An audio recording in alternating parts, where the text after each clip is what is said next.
Okay, today we're gonna take a look again at, well, the newest Ashes developer update. I've like watched a little bit of the beginning part, but like the new actual updates I haven't seen yet.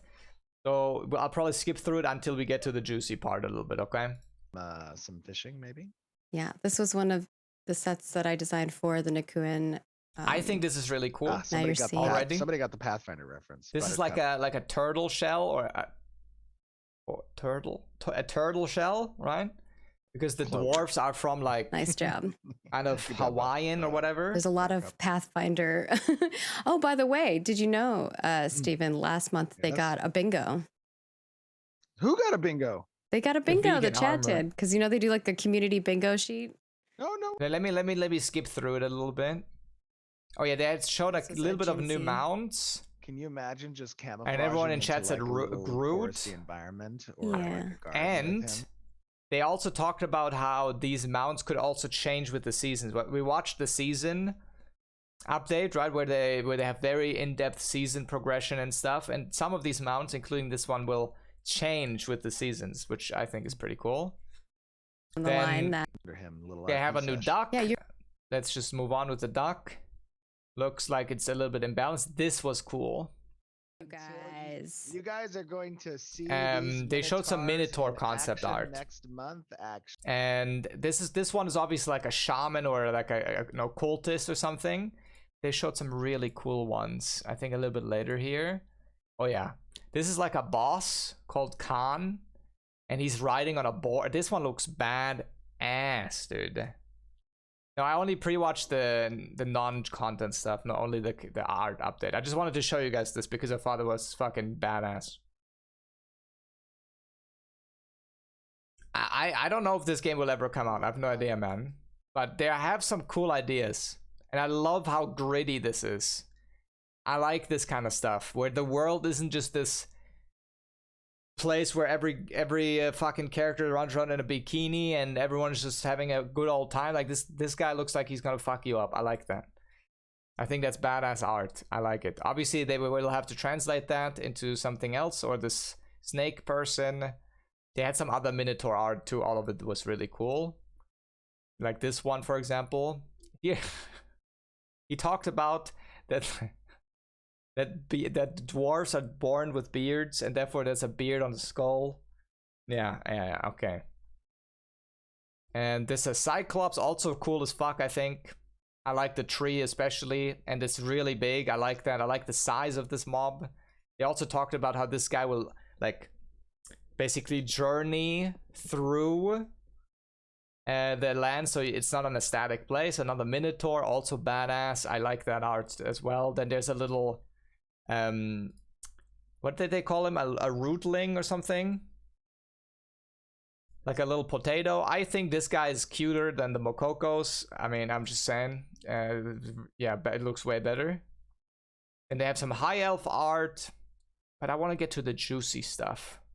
I want to get to actual content that I haven't seen yet. And the new... these are the dwarves that we saw before, like the outfit before, right? What did you just say? Yeah, I don't like Mokokos. I think Mokokos are weird. This is the, I think, Kalar humans. Is it Kalar? Or was the other one Kalar? Bayloon? Bayloon? I think. Like, it is also pretty cool. A bug. I'm sure they will have plenty of those eventually. And I think now... You can even hear it in my voice. This is where I stopped so much because I wanted to save this for the reaction like time. Raspy. As we've been prepping and building for Alpha 2, we have had some real coming to Norland moments. The what? Where we've had to talk about, as these large POIs, as nodes are being placed, as those areas are being defined for freeholds, for roads, for everything that exists within a zone or the world. Yeah. How is the spacing for that, right? And you can do, some portion of estimation based on simple math, documentation, you can plan things out. But the moment you start, really getting a feel for those things in the world, Yeah. no good plan even lasts first contact with the enemy, right? That's same concept here. We had a plan. This That is your plan had theme to for that plan for this this is the month. theme. This is the theme. So The plan had to change, and it had to change because there's nothing more important than being in the engine and building those things and feeling those things out, right? And our yeah. level design team, with Jason and Ben and Chris on the node side, Bucky, like helping kind of in The building Alpha Theon 2 and videos, prepping for maybe Alpha I'll watch 2, that end of the week. we've been defining that density, that content density in the world. And it required that we made the map a bit bigger, to Okay. facilitate. It was already that. huge Can as I fuck. show it now? Give me 1 second. Okay, hold on. There's one more thing. Okay, all right. One more thing. I'm excited to share it with you guys. The purpose of it becoming bigger is, as I said, to make sure that that density isn't overwhelming, right? That it isn't everywhere I look, there is immediately something. I have no opportunity to see, areas of the world that are expansive and are, just kind of wanderlust adventure feeling, right? You didn't want, you were sitting, everything was sitting on top of you at POIs and nodes and houses and everything, right? It was like an urban area everywhere. No, it wasn't like that. But Yeah. we wanted to expand that because a large portion of the game is a sandbox element, right? It's coupled with a lot of curated content, but that's that sandbox element. So what you're about to see is Okay. also going to include a change in some of the continents that you previously knew, in their shapes, in their orientation. You're going to see 2 new, very large islands, also that were incorporated for a lot of the naval play as we've been doing the naval play. So now, with that being said, we shall show you the new world map Okay. in all its 1,200 square kilometer glory.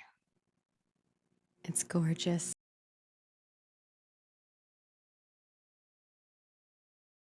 How big was it before? Look at it.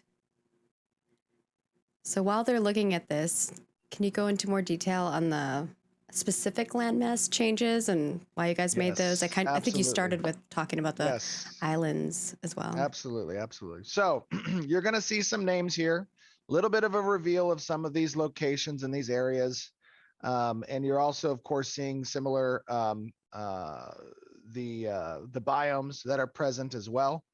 But more importantly, what you are seeing is the orientation of these continents and these islands that are facilitating specific types of intercontinental trade gameplay. And they support the relevance of these caravans moving across the landmass to locations that will now incorporate these harbor areas, which aren't identified on the map here. We didn't want to share that ahead of time, of course. But I had Mike remove a lot. He of moved a lot of removed a lot of stuff. There were many layers. We'll show some more of this stuff as we move on, but in future streams. But looks like a cool map, I guess. The important part was providing but how a lot of coastal naval gameplay between these zones and trade routes between land-based. Now, if we talk about the surface area of the land compared to that of the ocean, let me bring up my handy. Looks like, yeah, I mean, it's hard to say if this is like good or not. It depends on what's on the map, right? About the size of the world land area, that is, the ocean and lakes are roughly 750 square kilometers of space. So much. And on land, 750?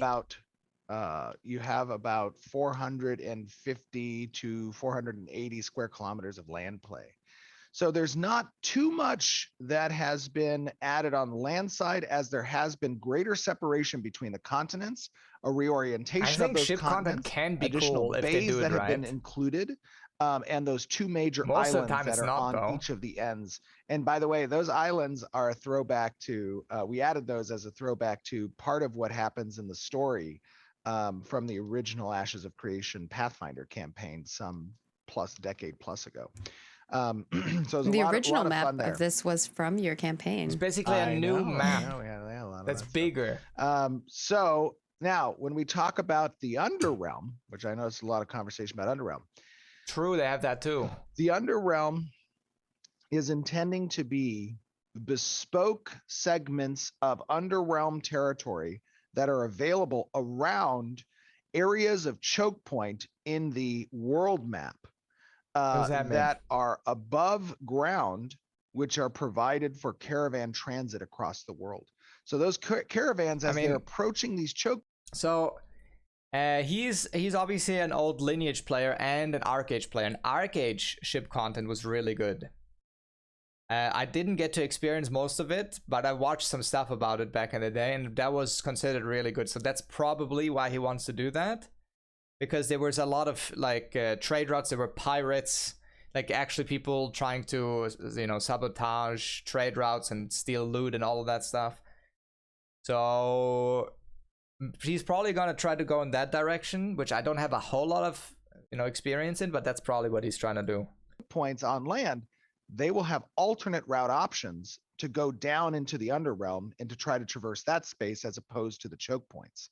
And that is a very important part. So this Underrealm map, which we'll reveal in a future stream, you'll have kind of an idea a little bit about where those Underrealms live as a layer across this overland area. That is an important part about land transit and of course caravans. So what I'm going to talk to you now about, which has you guys I don't think have received this in the past, is kind of context around movement speed and the distance traveled between nodes and what those are currently hovering around.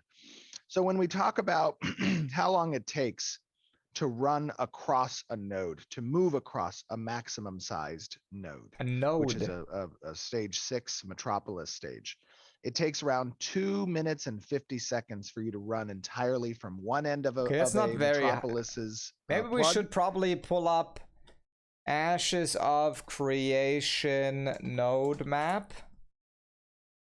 which obviously is now changed, right? They were like this one here. There we go. So this was the node map before, right? Obviously the map has changed a little bit now. But so one of these territories is a node, each one of these you can see here, right? So that would be 2.5 minutes or 3 minutes to traverse one of those. I think that's still really big, which is a good thing, I guess. To another end of a metropolis, which is a significant amount of time, of course. If you're mounted, that'll take about 1.5 minutes. Oh, okay. Or 1.67, I guess. That's not very far, to be honest. If you are trying to move from node to node, and it's important to note that node to node, this doesn't mean that it's a built node to a built node. This means it's a directly neighboring node you're moving to. And sometimes that node might not be active, right? Because it's been locked out from advancing due to the stage of a node to its neighbor. But the distance traveled between, without a mount, just running, is about 5 minutes from node to node. While moving from the center of a node A to, let's say, node B, if you were mounted, it would take you roughly 3.5 minutes or so. Okay. I'm sorry, actually, it would take you 5 minutes from center to center. From side to side, it would take you about 3.5 minutes. If you were to move across the height of the world map down to the other location of the world map of one continent, let's say, that would take you about 50 minutes. Now, about 50 here's minutes. The interesting thing. We've said always in the past. So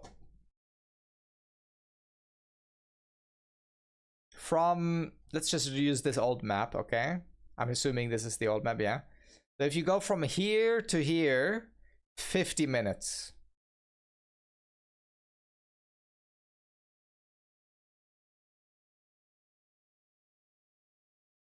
That is pretty big. That is pretty big.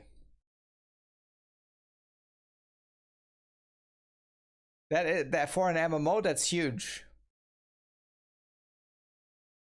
15, I think 50.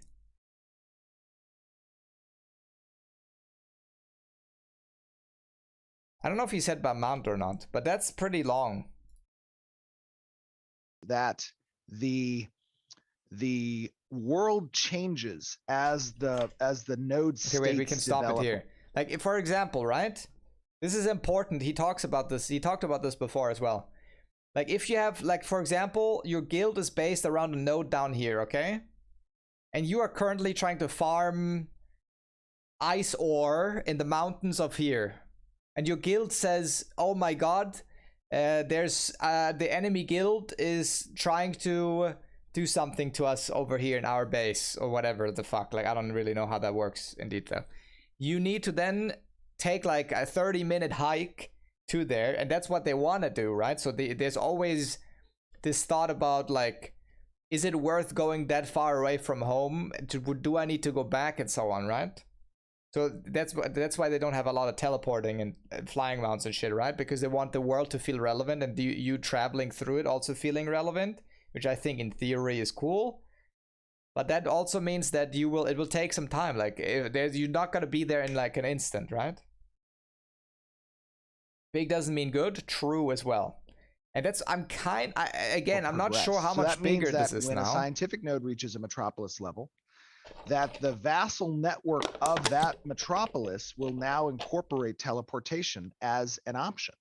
And in that sense, you may feel travel very differently between the start of a server and... Oh, okay, they changed this now. So let me just go back. Node states develop or progress. So that means that when a scientific node reaches a metropolis level, that the vassal network of that metropolis will now incorporate teleportation as... The vassal network, what does that mean? Like, where can you teleport? Thanks for the follows, by the way. Does that mean you can then teleport there if that's your base? Or like, what? From where can you teleport then? So they are including a little bit of teleportation. I think they didn't want to do that in the beginning, which is fine. GVG is only certain times a week, yeah, but open world PvP or grind spots or whatever, right? Like if they're competing. As an option. And small? In that sense, I don't know if you that's may small. feel travel very differently between the start of a server and the server 4 months down the line. And that is meant to accompany, that progression is meant to accompany the advancement of the average player population as well. I mean, that kind of makes sense. If you travel around, yes. I don't want to interrupt you, but people are wondering if you said 50, 50, or 1515. So I just want to clarify for them. 50. Yeah, 50. Yes, absolutely. From the top of one continent on to the foot, bottom. right? Not on a mount. Oh, sorry. That is mounted. On foot, it is 75 minutes. There you go. Yes. I got you. Thank you. Wait, so mounts are only 50% bonus movement speed? So, why is travel important? Did I get that right? This in the past, you know. Mounts are increased movement speed 50%. That's actually really slow. Mounts in WoW, the first ones you get at level 40 are 60. So the mounts will actually be quite slow, I think. Know the reasons why. We've all existed in games where teleportation is very easy to I heard that one use. before. And sometimes that can be a detriment because you may have activities like a caravan run that's happening and one person sees you from a certain guild and they do the raid call out to their guild. Everyone open your portals and come here within a split second. And we're going to just, mob this group. No, well, instead that opportunity doesn't exist. If you want to provoke or to gank, an operation of another guild, you need to have foreknowledge. You need to prepare. You need to place your forces around that area. And that's an important, that is an important aspect. In addition, it makes that travel also flying mounts in this game will, if you know that, or I don't know if you know that already, will be very, very rare. There will be like very few people on the server who have a flying mount. Maybe like 5 people or something. Like a handful. So you won't see a whole lot of those. I think it depends on what kind of mayor. I think you need to, I don't really know what the requirements are, but right? If you are having to spend time to move to a location, guys, you're going to think about what I'm gonna be a mayor, not by voting. I'm gonna be mayor by PvP. Okay, I'm gonna be the last man standing on a fucking military note, and then I will be the mayor, and you guys can't do shit about it. Okay, that's what's gonna happen. What can I do along the way? Why am I moving to that location? How is it more beneficial for me to be in that location versus where I am now? There you go. Right? This is also in association with the fact that you are a citizen of a particular node. I'm hyped for the drama. Needs your assistance within its vicinity. And if you want to move outside of that vicinity, there should be a really good reason for that. And there's lots of great reasons for it, right? There's trade, there's treasure hunting, there's content that you want to complete, there's POIs that you want to visit, and drop tables that you want to have access to. Like resource materials that you can gather and bring back. These are all important elements of regionalizing these locations and making transit between those locations relevant. That is an important aspect. What is very important, however, is that transit doesn't feel meaningless, doesn't feel what's the word? Doesn't feel tedious. Yeah. Right. There should be activities along the way. Tedious. There should be anxiety in moving along the way. There should be. I like that word. I really like that word. If I go out in the world, I want to feel like I'm in danger. I don't want to feel like, oh, I'm just gonna auto walk and then this, database, rune, stuff like this about MMOs. Thoughts? True. I made a documentary a long time ago called The Dark Ages of MMOs, where I also talk about a thing called information pollution. How you doing, Rush Frog? But yes, I agree. We'll see how they handle that kind of stuff here. Do you see the Esfand dwarves yet? Yes. Things that get your heart moving. When you go some dwarf, I'll wear you my chest piece. Oh my god, are we going super overtime? Oh my god, we will be going super overtime, but I'm okay. I talk too much. I talk too much. I apologize. The other part of that is people are asking. I know we've answered this question before, but for those of them who are newer here, they're asking if the world is flat or if it is round. The world. Oh, so we do not have world wrap. And what that means is you can't walk off the west side of the map and enter in on the east side of the map, right? That is another important aspect of it. But I mean, it makes sense to not have that. That is also important as well. All right. What do we have next? So in this segment, we also wanted to kind of talk. Sounds good in practice, but it's fucking dog shit. You'll just get dismounted. Yeah. And if you get dismounted by some fucking NEB PvP player, then you whoop his ass and you take his loot and then you move on. Right? And information was passed on by word by mouth rather than a min-max turbo tutorial and control for F fucking database. I mean, this guy, I don't know how much you have researched already, RF, but Steven is, his favorite game ever is Lineage. And his second favorite game is Arcade. So he will probably try to get close to those games to some degree, I don't know how much of that he will achieve, obviously, but talk about how the players will interact between PvP and the open seas. And I don't know if you want to go into a little bit more detail about that or not. Good call. Thank you. No problem. All right. So another important change that has occurred is the open seas is now an automatic flagged location.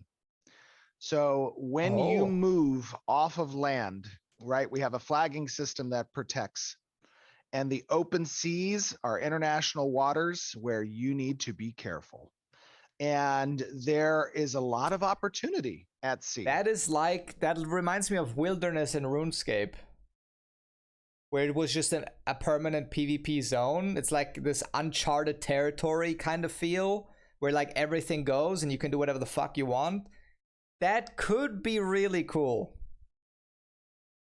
Similar maybe to BDO's Desert, a little bit at least. Obviously that's not really the same thing, but similar. I think that's I think that's a cool idea. I like that. And because there's a lot of opportunity that's unique to that content, that's unique to that sea, that's treasure finding, that's NPCs, that's a lot of different stuff. There needs to be risk associated with opportunity. We've always said risk and reward, right? Opportunity and risk. That's how you weigh actions. Sorry for pausing so much. I can already smell. I can smell the forums of people. I want to get to the treasure hunting, but I'm too weak and I don't really want to play the game. And I can already see that. I'm down for it. But then people like that aren't really into combat and this kind of shit can hire people to protect them too, right? So like that will also be a thing. I hate this. I love this. There won't be any ways. It will be fucking boring. I mean, if you like, what he's talking about is like the open sea, right? So probably near the coast, it won't be PvP. Only in rivers and like the coastlines and everything will probably be safe. But when you try to do like into the open sea and like, there, for example, in Arcade there was a world boss. There was like out in the sea, like some kraken thing, and there was constant PvP over that, and that was really cool. No, that is human PvP. So the way it worked in Arcade, which is probably what he's referring to most of the time, obviously ships will have some sort of way to interact with each other as well, with cannons and harpoons and whatever the fuck. But most of the open sea PvP in Arcade was player-player PvP. So you jump out of the boat and there's like a word, like a pirate word. What is the word, chat? When you enter an enemy's boat as a pirate, what was that called? Not board it. There's like a yar. there's like a term to like if you're attacking an enemy's boat and you jump on their boat. Kenter? Isn't that German though?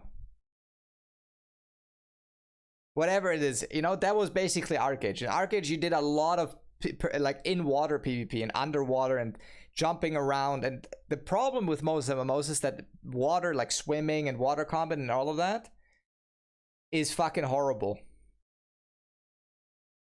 It's like actual dog shit. But in Arcade, it was really good. Pirate glossary.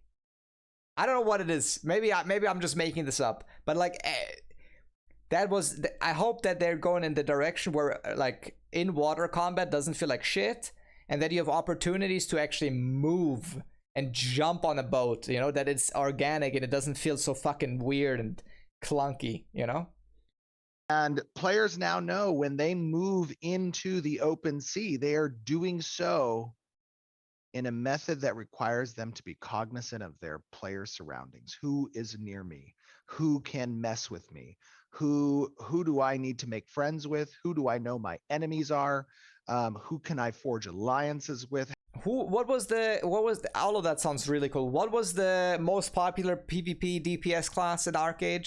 There was a montage that I remember where they do this. What was it called? Not Paladin, Dark Runner. Dark Runner.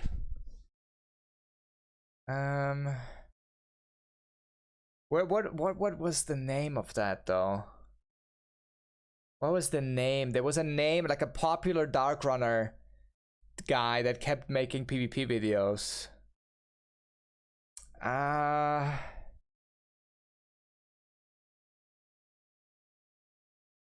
remember that. I don't know if it was Korean or not.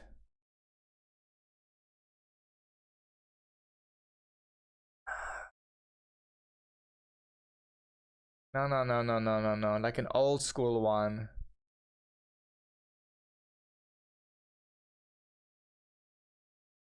We can try this. I don't know if there's. Wait, there was C content here somewhere.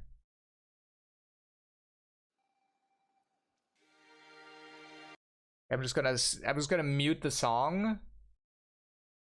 Like this is probably, for example, water stuff. I don't know if this is with boats. This is with boats, yes. So as you can see, there's a lot of people in the water and there's a lot of movement, right? So you can still be very fast in the water, as you can see here, right? You're still gonna be chasing people down. You're gonna jump up the ships with gliders and shit. You're gonna fight underwater. It's not gonna feel hella clunky. Obviously, it's gonna feel a little bit different than on combat. But yeah, that's basically that. Okay. Moai, how you doing, man? What up? That's kind of probably what he's thinking of. Okay. Something like that. Vanilla Arcade is gold. What up, Cannon? Unfortunately I never got to play Arcade when it was good, but I only saw the PvP montages. How can I create flotillas of protection? Right, these are things Would have loved it. that I think so as too. a dynamic of political intrigue. And the seas are a great place for that. We always know about the stories of like privateering and the ability to kind of work under anonymity. Well, you're going to know who's attacking you, but it's important to note that you're prepared. More You PvP need to game with be no prepared dailies, yeah. for that, and that is a big. I would have loved that is a big I like change Arcade that combat, we to be honest. have made several months ago that we're revealing to you now, and that's also needing to be a topic of conversation. This I would love to get feedback. Right now, I'm seeing a lot of yays in chat. Yays. We I like that. I like all of what he's just said. Are you excited for Clown? I'm excited for Clown, but I'm not excited for doing my dailies every day. need to take those yays and we need to go on Reddit. We need to go on our forums and we need to talk about this mechanical change. Because in my opinion, this type of change creates a very compelling type of gameplay. And not everybody is excited about PvP, but as I've always said, Ashes of Creation is not meant to be the game for everyone. Based. And I will say this as well. MMOs have lost a lot of their engaging open world experience because of the removal of PvP and danger in the open world. Open worlds in most MMOs nowadays feel boring, lazy. There's nothing in there. You just farm the same old mobs that do nothing to you, and there's no like engagement. You don't have to think about anything. That's a good take right there. I think open world PvP and having dangerous monsters and shit that can go wrong is a good thing for the open world, and is a good thing for MMOs. Yeah. But I'm down for my mind being changed. Pirate PvP? I mean, it's not really like, you're not really a pirate, right? Like in the traditional sense. But you're gonna see like a fisher boat of some dude, and you are on a ship with your guild, and you're just gonna like destroy him or something if he doesn't have anyone who defends him. Or if another guild goes in the open oceans and they try to farm sea monsters or whatever, right? And you, as your guild finds them, you're like, okay, get them out of our territory. So that's your farming grounds, and you get them out. You know, it's like competition. You're gonna fight for resources and stuff. So you always have to think like, what am I gonna bring here? Like if I'm going, like almost like if you go, like if you play Minecraft or something, right? Like you go into like some crazy dungeon place, or you want to go into the Nether and you want to go some crazy stronghold or whatever. You need to prepare first. You need to think like, oh, what kind of gear do I need here? Should I enchant this? Do I need fire resistance? Or what, like, maybe I'll pick up some golden apples so I can get some more health here. You know, you have to think about what you get before you go there, right? You need to think about what will await you there. What do you need to do? You have to prepare yourself, you know? I like that too. Ninjutsu Rio, thanks for the follow, man. What up? Hello. And also exploration in the open sea could be cool, right? Like if they have like little underwater dungeons and like hidden monsters and stuff, you know? Yeah, I love adventure, and that's exactly what it is. It's adventure, and it will frustrate you though, right? Like you will log in one day and you're gonna go in the open sea and you're gonna get absolutely fucking destroyed by an enemy guild and you're gonna hate it. But I think that's important too, right? Video and Lost Ark ship content is both trash. This should be different. This should be way different. At least if he takes Arcade as an inspiration, this will be way different. Right, there are a lot of games where it is entirely safe to exist on a server. StarCraft and you is don't a little have to different, worry man. about threats or risk. right? It's just all opportunity. I know I'll eventually get the trophy, right? I just need to run in the hamster wheel a bit longer, and then I'm going to get there. Like that, everyone gets that trophy. What we want to do with Ashes is we want to Gotta work for it. rethink that approach, right? We want to encourage intelligent calculations of risk versus reward, right? These are elements that I think players feel really accomplished when they know that they overcame risk for the trophy, right? That not everybody makes it, but I did. Yeah. The biggest moments that I remember from MMOs have always been the ones that we, it was a trial and tribulation for, like the big raid boss, getting world forced on that and how challenging it was. So for me, I love the challenge of those things. So did she actually ever get a world first? I think it's a combination of that, right? Like a combination between challenge but also interaction. So if you have a challenge even getting to that place and you want to fight that one sea monster and another guild will compete for it, you will have so much drama. People will be so pissed. You're gonna take their shit. Obviously you can't take their gear or whatever, but if they have like trade materials with them, you can take that as well. There will be so much drama. People will hate each other. There will be siege podcasts again and shit. Like we had it in BDO. That's gonna be super fun, man. I think that's really fun. I think that sounds like something that could be really, really fun. So we're excited to see what you guys think on that front. Definitely tell us, leave us your feedback, all of the goodness. Now you will be notified when you do that, right? We have a very intuitive UI that as you approach the border between open sea and coastal area, you are notified of that. You are warned ahead of time. There's a countdown when approaching. We interpolate the distance, travel, and speed you're moving, and you get to see, I'm entering open waters. I don't know about that, correct? And when you do, you have this big trophy call out on screen that says, you have entered the open sea. Territory fraught, or whatever. Like it is something and that PvP is not the only thing you have to worry about. If you've seen some of the creatures we have in the water, yes. They're also scary too. Very good point. Thank you. Yeah. That is a super good point. Is this not just danger from players? It's dangers from content. I will have to say one thing though, because this world is significantly bigger than the previous one, right?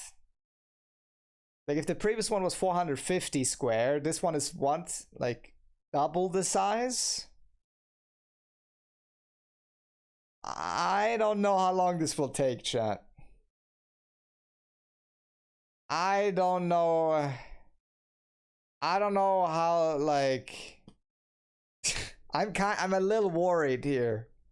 I'm a little worried here. That like what if I'm 65 when this comes out? Too. Yeah. Now that we've talked about the map, what are the node changes that have been made? I know there's been some drastic node changes from the number of nodes that you have on the map to that is correct. So how vassal nodes work has changed as well. Absolutely. So there's a few things. I'm not sure how much in the past we've talked a little bit about the hierarchy of node structures when they consume additional node zones of interest around them and incorporate them into a vassal-like structure. There's specific relationships that occur between parent and vassal. Lots of benefits, right? It is not a bad thing to be vassaled. It is a good thing to be vassaled. It brings many benefits from the sovereign, which is the ultimate parent of that vassal network, down to the vassal node itself. And it allows that vassal node to even live outside of its normal like a board game mechanics, right? You get to adopt some of the benefits that the node type of your sovereign is, even if your node type as a vassal node isn't the same. What was the question? How many? How many nodes? Thank you. How many nodes? So we have moved from 103 nodes to 85 nodes, and there's a few reasons for that. One, when we were doing the that's a good thing. The calculations behind how in Alpha 2 and in the game, that means the nodes will generally be a little bit bigger, and there will be less dead nodes. Well, obviously they want to design all of those nodes in detail. I think this is a good thing. I think you don't need 103. I think 85 is probably still too much. I think this is a good thing. I think this makes sense from a dev standpoint and also from a player standpoint. I think that makes sense. We want these vassal structures to exist. We had more nodes than what felt meaningful, and we wanted to condense some of those curated story arcs and hooks into the environment and realm around the areas to be more bountiful at a lesser node value, meaning bringing down the node count so that we can increase the richness of each of those nodes more than what was at 103. In addition, sorry. Go ahead. There's some questions in regards to that. Yes, okay, I'll show the vassal node stuff. Yep, absolutely. We can show the vassal. So there's a couple questions here. One is, does that mean there's going to be less housing for people? And then the other element of that is, because the world map is so much larger, are we going to increase the amount of players that are on a server, which currently we've stated is 10,000 per server? Yeah, 8 to 10,000. Right now, we are still keeping the concurrent server population at 8 to 10,000. Although I will say this, that our networking team has been doing an absolutely phenomenal job on our custom network solution. You guys saw it in Alpha 1 with the density of players that we had available during our castle sieges, felt very fluid. There was not a lot of rubber banding. There was, performance was good. Now, what you are seeing here is the vassal node structure. And 10,000 players on a server is structure a lot. Tells you what it looks like for I just have to say this as well. There's always the discussion between server-based and like region and so on, right? I think in theory, server-based is better because that creates a more intricate and intimate community within the server and drama and interactions. It basically just grows social interactions more because you will see people multiple times. Even in Lost Ark, we have region-wide basically interactions and not that much server interaction. You still, like, if you go to an island and you can see someone that you know and stuff like that, even there you can feel it a little bit. But in a game where the community and the player interactions actually matter, I think it makes sense in theory. Now in reality, that might be a completely different story because doing it properly there is really hard, right? Some servers aren't dead and some servers aren't completely overrun by a specific guild and so on, right? But in theory, it makes sense. A sovereign at a level 6 metropolis stage, and what it can control at a maximum vassal network is 2 level 5 nodes, of which a level 5 node can control 1 level 4 and 1 level 3 as direct vassals. And then the 4 can control a 3, and every 3 can control a 1 or a 2.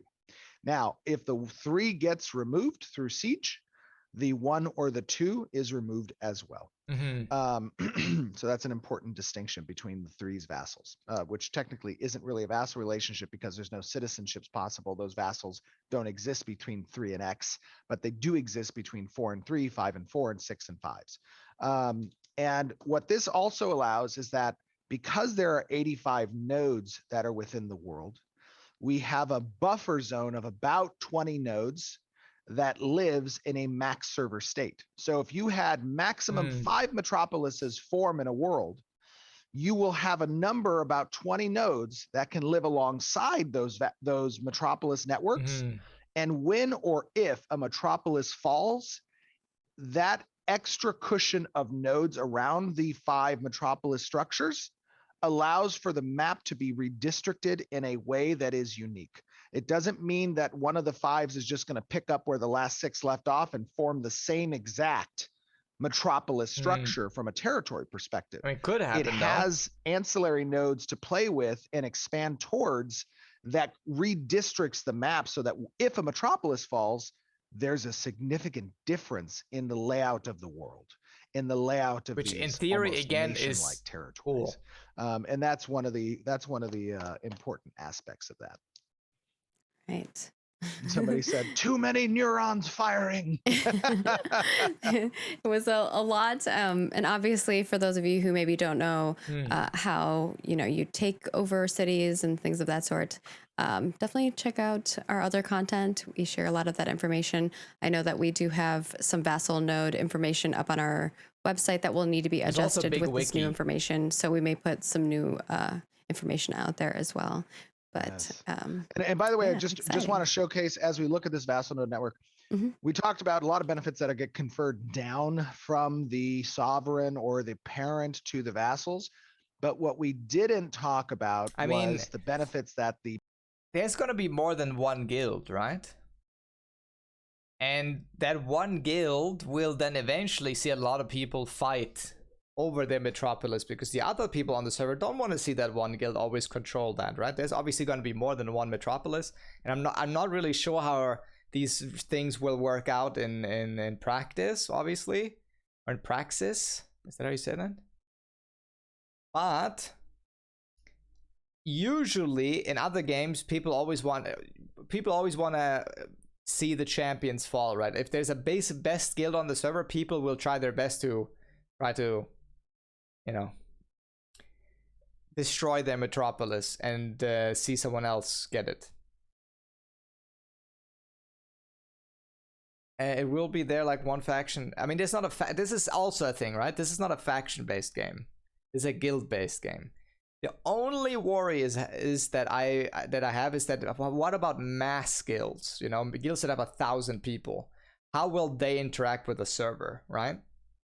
How will that work? How will that work with sieges and so on, right? the parents or sovereigns receive. And of course, that lives in the realm of taxation. I noticed that there was some commentary by content creators and some communities about concerns of other games that collected taxes within nodes. It can't be more than 300 guilds people. Got to use those taxes. Yeah, but what if they have a second guild, and a third, and a fourth? What would happen then? How does that work? Like, how does that interact with the systems of the world? It's very important to note that taxes are 100% sync. They do not go into the hands of players. When something gets taxed, mayor doesn't have access to it, guilds don't have access to it. What happens is the nodes get the taxation, and someone manages the node, and that's usually the mayor. But if a node needs to start a construction project, if they need to hire defenses mercenaries, if they need to improve the equipment of their guards, if they want to activate commissions and or buy orders, if they want to do a lot of stand-up social organizations, all the things that nodes do comes out of that treasury and comes out of the maintenance and generation of resources that the node has access to. Nobody gets to take that gold. There is not a power conferred to guilds or players by being mayor. That is a very important part that we need to make sure people understand. I'm guessing you can take the taxed money to actually improve the node itself, but you can't like get the money out of it to use for your personal interest, right? And we've said that for a long time. That's how I understand it. One other thing is that as a vassal feeding the parent, when the vassal reaches its cap, it overflows experience up to the parent, right? And so it can be very good early on for parents to get vassal nodes that are very productive, that have a lot of traffic, right? They do something, right? And you kind of want to capitalize on that as a parent node. But in addition, the parent node also gets that taxation as well. And that's an important aspect. And then just to clarify, because you have mentioned that there's 5 metropoli as the maximum amount of level 6 nodes you can have. Is that 5 still for both the upper realm and under realm, or? That is 5 across the world. Yes, that is 5 entirely. Okay. Metropoli. Metropoli. All right. Metropolisali. Do you want to transition over into talking about one of the new systems, which is like policies, which we haven't really talked a ton about? Yes, absolutely. Okay. Right. So this is, excuse me. These are just some examples that I'm going to have in the background playing. So. Oh, nice. You have examples? That's cool. Yeah. Oh, yes, absolutely. Awesome. So it is important to note, one of our great technical designers, Jason Neal, has been working heavily on the Here you go. concept of happiness and policies. And these are some of the things that citizens get to vote on that are proposed by their mayor. And Oh. it's a very short voting period, but nodes have a number of slots that they get to employ as government policies that are enacted and chosen by the mayor and voted on by the people. And certain policies get unlocked by certain happiness states of the factions within the node. Uh-huh. And those happiness states are predicated across different achievements that can happen in the world, story arcs that get finished, bosses that get killed around you, new buildings that get constructed. Lots of different things can contribute to that happiness value. Number of citizens And who that's, had I think that's leave, not a bad idea. number of houses that it might have been foreclosed upon. Like there's lots of different things that influence that. But when the happiness is met at a certain point, and even without that happiness, you can still have policies that you get to enact regardless. You may choose policies that do certain things for the node. And this is a big strategic decision that the node has to almost agree on because it's voted on by the citizens within a short time period, but elected by the outstanding mayor. And when you deploy a policy, it confers benefits to the citizens or to the area or That to makes sense. specific buildings or to the mayor, or there's a lot of different things that policies can influence. And policies exist within certain denominations. You have some policies that might be reflective of the culture that the node is representing, and you get access to those cultural policies. Mm-hmm. You have some policies that might become available because you've constructed a certain building type and now you've attracted a guild of NPCs that are weaponsmiths. Mm-hmm. You might have some policies that are social organizations representative. You only get to build one social organization, or temple, which religion does the node follow? All of these are customization points that the city gets to choose. And now you as a citizen get to identify the city that best aligns with your progression within the game and your game style and gameplay, right? So those are elements of how you make your home. Sorry, I see you. There's some questions in regards to if those policies affect just the metropolis or the city that you're in, or if they trickle down to the vassal nodes as well. Very good question. Yeah. So we talked a little bit earlier, we were talking about the vassal structures, that some of the benefits you can receive by being a vassal of a certain parent is access to a policy that your node might not normally have access to. And in fact, you can also unlock an additional policy slot based on certain conditions that the parent or sovereign node may have access to in their reliquary or in their achievement systems or in policies that they've elected. Some policies occupy multiple slots, and it's almost like a card structure, right? You have each of these policies that live on a card, and you get to select that card, throw it into the slot. It goes out to the citizens to vote on within a 24-hour or sometimes shorter period. The mayor has emergency actions they can take, right? Okay. Depending on certain predicates that get met. Yeah. And if an emergency action occurs, they may be able to spend their influence as mayor within their term to set up a policy for a vote within an hour's period of time. And citizens, in that way they can sneak it through a bit. I might not have been on in that hour. Like I come back and there's been some executive action determined by the mayor. What the heck is going on here? This better be a good decision or we're going to vote your butt out next election cycle, right? Like these are elements that you get to incorporate. Yes, that would be a moment where the mayor might say, I am the Senate, right? And then he looks at the citizens and says, it's treason then. No, I'm just kidding. I know we have a lot of other things we want to get to too. So the next thing that I wanted to bring up was happiness, which is another element and system that we haven't really talked about as well. Within the node too, yes. Right? The happiness, as I just kind of described, is basically a set of predicates that are influenced by certain actions that the mayor can conduct or that the citizens get access to. And these just serve as the door opener or closer for certain types of policies to be allowed to be selected to a vote by the citizens, right? So for example, you may have— You could call it morale. People are— Well, yeah, we're calling it happiness.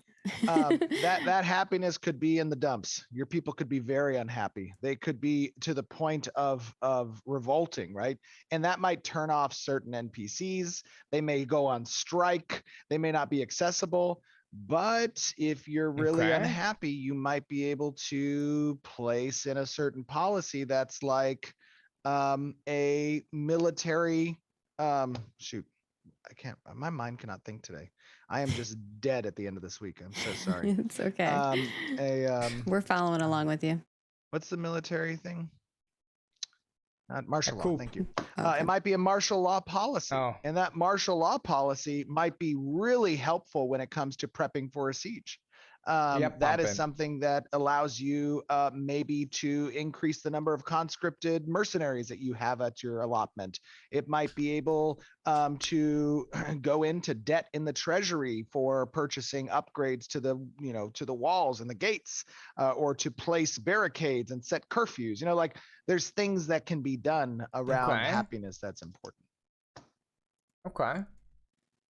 That makes sense, All I right. guess. And then I think there's some questions regarding, does changes in a node count change available to player housing? So if we have, I think I asked you this question, but you didn't quite answer it in regards to, we have less nodes. Does that mean there's going to be less player housing space, etc.?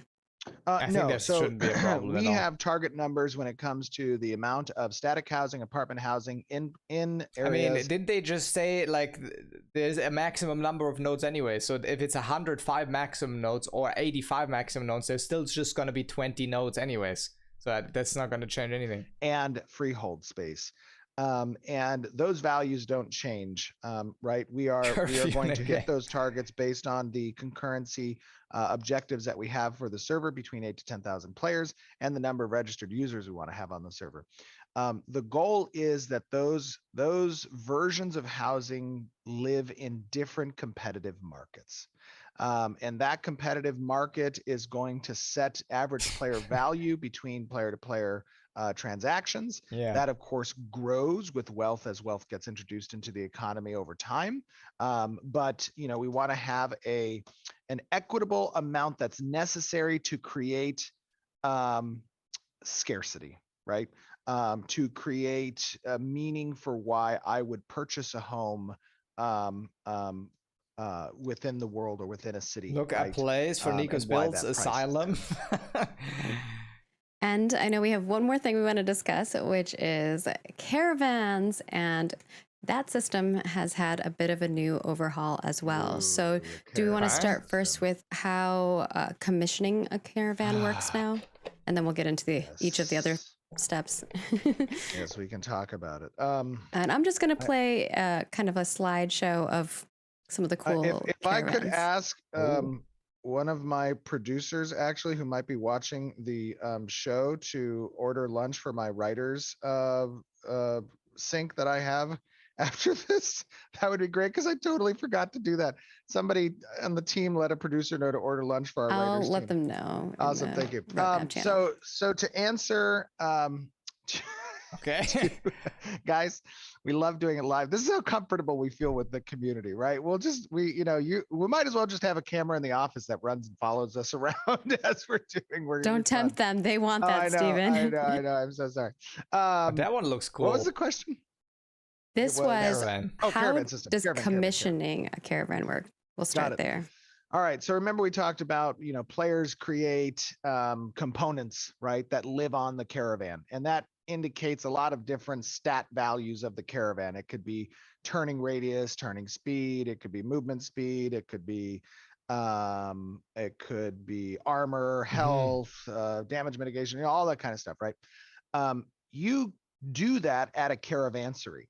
And a caravansary is a default building type that gets that comes along with every node. It has upgrade paths. The node can upgrade that caravansary building for certain features that are beneficial. But when you want to launch a caravan, you must first had a caravan that's constructed at the caravansary. And in order to construct a caravan at the caravansary, you go to the caravansary and you say, hey, I've got all these components and I want to construct a caravan. And the caravansary will accept the components that you have. It will use those components. If you don't have components for certain parts of the caravan, it will give you default versions, which will be kind of lowest stat value that caravan can then have.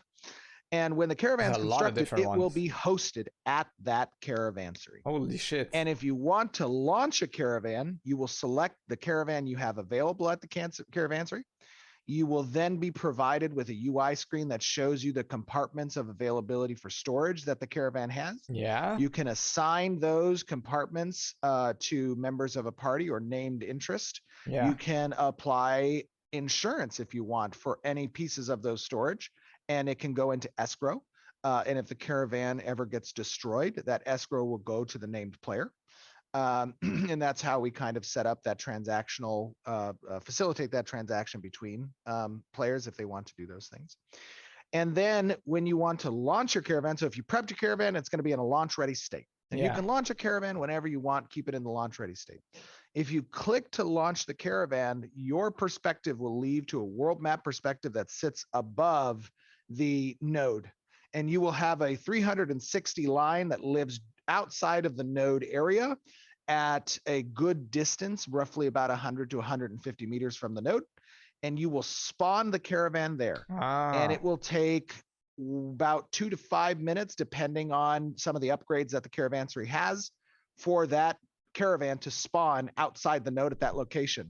During that time, you can teleport to that launch location, which is just outside the node, from the node itself. That way people can't follow you, see your node, see your caravan that's about to leave or whatever, but you can let your players know, hey, if you're part of my group, you can also port with me, and we'll spawn at the location that the caravan's getting constructed at. Once the caravan little construction site is finished, your caravan is ready to mount, and you're ready to move along the way with it. Yeah, that as makes you sense. approach cities, caravansaries will confer a radius around the node.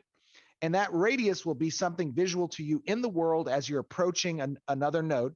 And you will see a line, a kind of disembark line, where when you cross that line, you've reached the safety zone. And that line cross is outside of the node in a similar distance, but also based on caravansary upgrades, that the placement of the caravan at launch is. And so you only have to make it to that line. And once you do, the event surrounding the caravan and the ability to attack that caravan stops. And it gets auto moved into the caravansary. Guards will start to materialize around it. They'll grab the reins of the horse and begin to move the caravan slowly to the caravansary. And now you've reached a pit stop. And at that pit stop, this can either be your final destination, or you can relaunch it again. You don't have to stop at nodes along the way to your destination. If you want to keep going, you can keep going. If you want to cross rivers, you can cross rivers. If you want to go out into the ocean with a little raft caravan, you can do that too. And you can go to a destination and you can stop there and unload there. But if you're running into trouble, if you're under assault, if you're near attack and there's a node nearby with a caravanserai that you can stop at, you can start directing the caravan towards that node. And all you got to do is make it to that finish line outside of the node. And when you do, the caravan auto will move towards the caravansary. And that is the changes around the caravan system. People talk. Look at that. We made it. I'm sure people will have many, many questions. But obviously, when we hit Alpha 2, you will experience this. You'll play through it. You'll let us know what you guys think, especially as we showcase more of the footage of it. I think it'll just be something that you have experienced to give us feedback on. We'll make adjustments for. Yes. And that's going to be a big component of Alpha 2, obviously the caravan system that needs to be tested and needs feedback around it. And do you have time, Stephen, for Q&A? I have a 12:30. That is it, I guess. I will probably link this also in the description if I upload that on YouTube. I mean, I thought it was... The maps changes, I think, overall are good. Caravan stuff sounds good too. But... when the hell is this actually gonna release? When the hell is it actually gonna release? And that, I don't know. You know, I don't know. Yeah, the Q&As are usually also a little bit interesting, but also I think Q&A stuff is always gonna be a little iffy. I even asked the question before, because the game will change, right? The game will change. And I did see the RMT part at the very end a little bit, which they were very adamant about, right? They don't want any RMTing. They want to have GMs in there. They want to punish people for RMTing. I already heard about that, which is good, obviously, because RMT is ruining games all the time. All the goddamn time. But yeah, thanks for watching. See you in the next one.